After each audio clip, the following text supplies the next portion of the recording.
हरिओम। आज हम सब कार्तिक महात्म्य के 19वें अध्याय की कथा का श्रवण करेंगे। तो राजा पृथु ने पूछा कि हे नारद जी, अब आप यह कहिए कि भगवान विष्णु ने वहां जाकर वृंदा का पातिव्रत्य धर्म किस प्रकार से नष्ट किया।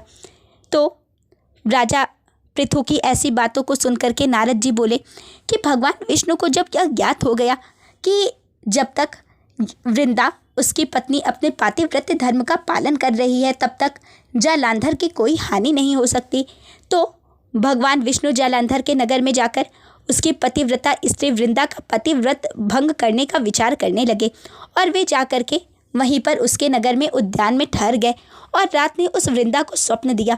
भगवान विष्णु ने माया से उन्हें उस वृंदा को स्वप्न दिया जिस पर उसने देखा कि उसका पति जालंधर नग्न होकर के सिर मुड़ाए हुए काले फूलों की माला पहन करके और एक भैंसे पर सवार होकर के अंधकार में दक्षिण दिशा की ओर जा रहा है। और वृंदा ने स्वप्न में यह भी देखा कि उसका पूरा नगर समुद्र में डूब गया है इत्यादि। उसने वृंदा ने ऐसे ही बहुत सारे अशुभ स्वप्न देखे।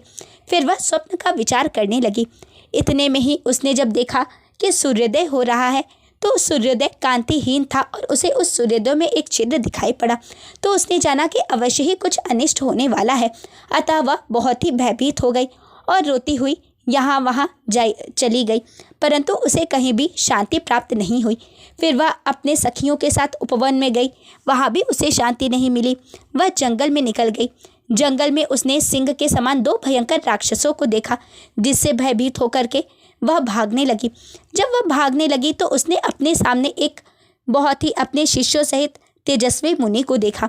तो उसने जाकर के उन मुनि की शरण ली और उनसे रक्षा करने को कहा।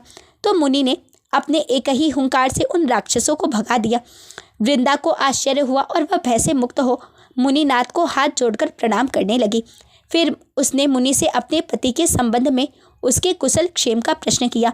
उसी समय दो वानर मुनि के समक्ष आकर हाथ जोड़े खड़े हो गए और ज्यों ही मुनि ने उन्हें संकेत दिया त्यों ही वे दोनों वानर आकाश मार्ग से उड़कर चले गए।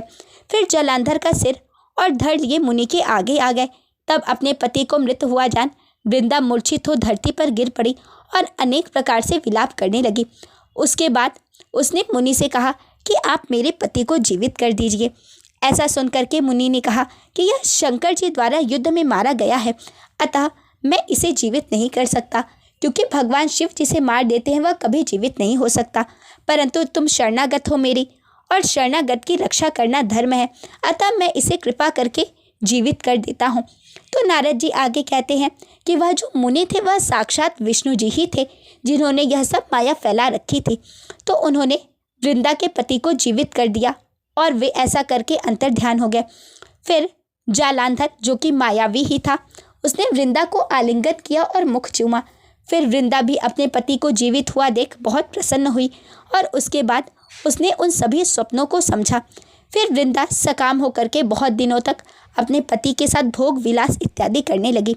फिर एक दिन उसे स्वप्न हुआ और वह समझ गई कि यह तो मेरे पति जालंधर नहीं अपितु कोई और है। अतः वे उन्हीं भगवान विष्णु को उसने स्वप्न में देखा और वो आकर के उनके सामने बोली कि हे पराई स्त्री से गमन करने वाले विष्णु, तुम्हारे शील को धिक्कार है। मैंने जान लिया कि मायावी तपस्वी तुम ही थे। ऐसा कह करके वृंदा भगवान विष्णु पर बहुत कुपित हुई और अपने तेज को प्रकट करते हुए भगवान विष्णु को शाप दे दिया कि तुमने माया से दो राक्षस मुझे दिखाए थे, वही दोनों राक्षस किसी समय तुम्हारी स्त्री का हरण करेंगे। सर्पेश्वर जो तुम्हारा शिष्य बना है यह भी तुम्हारा साथ ही रहेगा। जब तुम अपनी स्त्री के विरह में दुखी होकर विचरोगे उस समय वानर ही तुम्हारी सहायता करेंगे। ऐसा कहती हुई पतिव्रता वृंदा अग्नि में प्रवेश कर गई। ब्रह्मा आदि देवता आकाश से उसका प्रवेश देखते रहे। वृंदा के शरीर का तेज पार्वती जी के शरीर में चला गया और इस प्रकार से अपने पतिव्रत के प्रभाव से वृंदा ने मुक्ति प्राप्त की। ओम शांति ही शांति।